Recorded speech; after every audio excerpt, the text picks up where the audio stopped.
Doctor Mantar Gowda ಅವರು ಸುದ್ದಿಗಾರರೊಂದಿಗೆ ಮಾತನಾಡಿ, ಮಲ್ಲಳ್ಳಿ ಜಲಪಾತದ ಬಳಿ ಅಧಿಕಾರಿಗಳ ಸಮಯ ಪ್ರಜ್ಞೆಯಿಂದ ಇಬ್ಬರು ಪ್ರವಾಸಿಗರ ಜೀವ ಉಳಿದಿದೆ. ಈ ಹಿನ್ನೆಲೆಯಲ್ಲಿ ಪ್ರವಾಸಿ ತಾಣಗಳ ಬಳಿ ಪೊಲೀಸ್ ಸಿಬ್ಬಂದಿ ನಿಯೋಜಿಸುವಂತೆ ಅಧಿಕಾರಿಗಳಿಗೆ ಈಗಾಗಲೇ ಸೂಚನೆ ನೀಡಲಾಗಿದೆ. ಜಲಪಾತಗಳ ಬಳಿ ಅಪಾಯ ಲೆಕ್ಕಿಸದೆ ನೀರಿನ ಬಳಿ ತೆರಳುವ ಪ್ರವಾಸಿಗರಿಗೆ ಕಟ್ಟುನಿಟ್ಟಿನ ಕಾನೂನು ಕ್ರಮದ ಜೊತೆಗೆ ಅಂತವರಿಗೆ ದಂಡ ವಿಧಿಸುವಂತೆ ಅಧಿಕಾರಿಗಳಿಗೆ ತಿಳಿಸಲಾಗಿದೆ ಎಂದರಲ್ಲದೆ, ಮಳೆಗಾಲದಲ್ಲಿ ನೀರಿನ ಹರಿವು ಹೆಚ್ಚಿರುವ ಹಿನ್ನೆಲೆಯಲ್ಲಿ ಪ್ರವಾಸಿಗರು ನದಿ, ಕೆರೆ, ತೊರೆಗಳ ಬಳಿ ತೆರಳಬಾರದೆಂದು ಮನವಿ ಮಾಡಿದರು. ನಿನ್ನೆ ಒಂದು ದುರ್ಘಟನೆ ನಡೀತು. ನಮ್ಮ ಅಧಿಕಾರಿಗಳು ಚುರುಕಾಗಿರೋದ್ರಿಂದ ಇಬ್ರು ಜೀವನ ಉಳಿಸಿದ್ರು. ಏನಾಗಿತ್ತು ಅಂತಂದ್ರೆ, ಮಳ್ಳಳ್ಳಿ ಫಾಲ್ಸ್ ಅಲ್ಲಿ ನಮ್ಮ ಸ್ಥಳೀಯರಲ್ಲ, ಯಾರೋ ಟೂರಿಸ್ಟ್ ಅವರು ಆಂಧ್ರದ ಪ್ರದೇಶ ಬೇರೆ ತೆಲಂಗಾಣದಿಂದ ಬಂದು ಅಲ್ಲಿ ನೀರನ್ನ ಅನುಭವಿಸೋಕೆ ಹೊಳೆ ಮಧ್ಯದಲ್ಲಿ ಹೋಗವ್ರೆ. ಅದಾದ್ಮೇಲೆ ವಾಪಸ್ ಬರ್ಲಿಕ್ಕೆ ಸಾಧ್ಯ ಇರಲಿಲ್ಲ.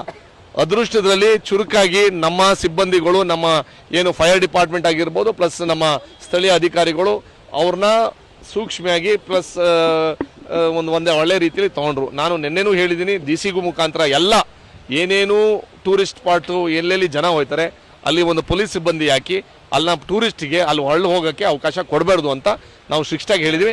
ಆ ಥರದ್ದು ಏನಾದ್ರೆ ಗೊತ್ತಿಲ್ದಂಗೆ ಹೋದಂಥ ಸಂದರ್ಭದಲ್ಲಿ ಅವ್ರ ಮೇಲೆ ಸ್ಟ್ರಿಕ್ಟ್ ಕಾನೂನು ಕ್ರಮ ತಗೊಳ್ಳಿ ಅಂತ ಹೇಳಿದ್ವಿ.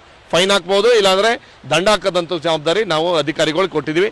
ದಯವಿಟ್ಟು ತಮ್ಮ ಮುಖಾಂತರ ನಾವೆಲ್ಲ ಟೂರಿಸ್ಟ್ ಹೇಳ್ತೀವಿ, ದಯವಿಟ್ಟು ನೀರಿನ ವ್ಯವಸ್ಥೆಯಲ್ಲಿ ಹೊಳೆ ಇರ್ಬೋದು, ಕೆರೆ ಇರ್ಬೋದು, ಯಾವ ಕಾರಣಕ್ಕೂ ಒಳಗಡೆ ಹೋಗಬಾರ್ದು ಅಂತ ನಿಮ್ಮ ಮಾಧ್ಯಮ ಮುಖಾಂತರ ಅವ್ರಿಗೆ ತಿಳಿಸಕ್ಕೆ ಇಷ್ಟಪಡ್ತೀನಿ. ಟಿವಿ1 ನ್ಯೂಸ್, ಮಡಿಕೇರಿ.